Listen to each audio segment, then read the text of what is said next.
నమస్తే, welcome to Sakshi sports. నేను మీ కృష్ణబాల. Kolkata Eden గార్డెన్స్లో వెస్టిండీస్తో జరిగిన కీలక నాకౌట్ పోరులో సంజు శాంసన్ జూలు విదిల్చి అసలైన విశ్వరూపం చూపించాడు. విండీస్ ఇచ్చిన 196 పరుగుల భారీ టార్గెట్ను చేసే క్రమంలో అభిషేక్ శర్మ, కెప్టెన్ సూర్యకుమార్ యాదవ్ వంటి స్టార్ బ్యాటర్లు త్వరగానే అవుట్ అయ్యారు. ఓవైపు వికెట్లు పడుతున్నా మరోవైపు ఫేవికాల్ వేసుకొని కూర్చున్నట్టు సంజు ఒంటరి పోరాటం చేసి ఆకట్టుకున్నాడు.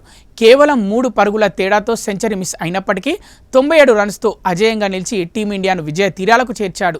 ఈ వరల్డ్ కప్లో తనకు ఛాన్స్ దొరికిన 3వ మ్యాచ్లోనే టీంను ఆదుకొని హీరోగా నిలిచాడు. అయితే దీనికి ముందు సంజు శాంసన్ చాలా గడ్డు పరిస్థితుల్ని ఎదుర్కొన్నాడు. సరైన ఫామ్ లేక తీవ్ర ఇబ్బంది పడ్డాడు.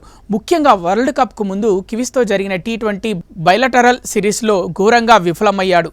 అయినా రైట్ అండ్ లెఫ్ట్ ఫార్ములా కోసం సంజుని వరల్డ్ కప్ స్క్వాడ్లో ఉంచింది మేనేజ్మెంట్. అనుకున్నట్టే ప్లేయింగ్ 11లో ఆడటానికి సంజుకి చాలా ఈక్వేషన్స్ కావాల్సి వచ్చింది. వీకెండ్ మ్యాచ్లో అభిషేక్ ఆసుపత్రి పాలవడంతో సంజుకి 11లో అవకాశం దక్కింది. అయితే యథావిధిగా నిరాశపరిచాడు. అభిషేక్ రీఎంట్రీతో మళ్లీ చోటు కోల్పోవాల్సి వచ్చింది. అటు అభిషేక్ 11లోకి వచ్చినా వరుస డకౌట్లతో తీవ్ర నిరాశపరిచాడు. దీంతో సంజుని జింబాబ్వేతో ఆడించగా 24 పరుగులు చేశాడు.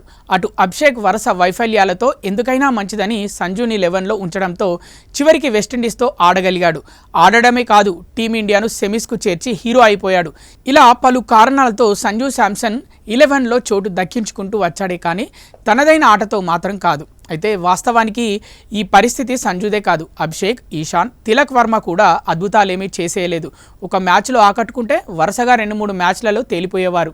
నిజానికి సంజు ట్రాక్ రికార్డు గురించి తెలియని వారుండరు. ఐపీఎల్లో కానీ డొమెస్టిక్ క్రికెట్లో కానీ మనోడికి మామూలు డిమాండ్ లేదు. ఎందుకంటే ఒంటి చేత్తో టీంను గెలిపించే సత్తా ఉన్నోడు సంజు. ఇదే విషయాన్ని ఇండియన్ లెజెండరీ క్రికెటర్ ధోని స్వయంగా చెప్పడమే కాదు, చేసి చూపించాడు. తాను ప్రాతినిధ్యం వహించే ఐపీఎల్ టీం చెన్నై సూపర్ కింగ్స్కు ఏరికోరి సంజు శాంసన్ను సారథిగా బాధ్యతలు అప్పజెప్పాడు. టోర్నీలు ఎవరైనా ఆడగలరు, వరల్డ్ కప్ లాంటి లార్జర్ దెన్ ఈవెంట్లలో రాణించేవాడే తోపు ఆటగాడని, సంజు ఆ కోవకు చెందినవాడేనని ధోని ఆ టైంలో చెప్పుకొచ్చాడు. ఆ విషయాన్ని నెటిజన్లు ఇప్పుడు గుర్తు చేస్తున్నారు. సాక్షి టీవీ ప్రసారాలను నిలిపివేయడం చట్టరీత్యా నేరం. సాక్షి టీవీ ప్రసారాల కోసం మీ స్థానిక కేబుల్ ఆపరేటర్ని వెంటనే సంప్రదించండి. DTHలో, ఇంటర్నెట్లో కూడా సాక్షి టీవీ ప్రసారాలను వీక్షించవచ్చు.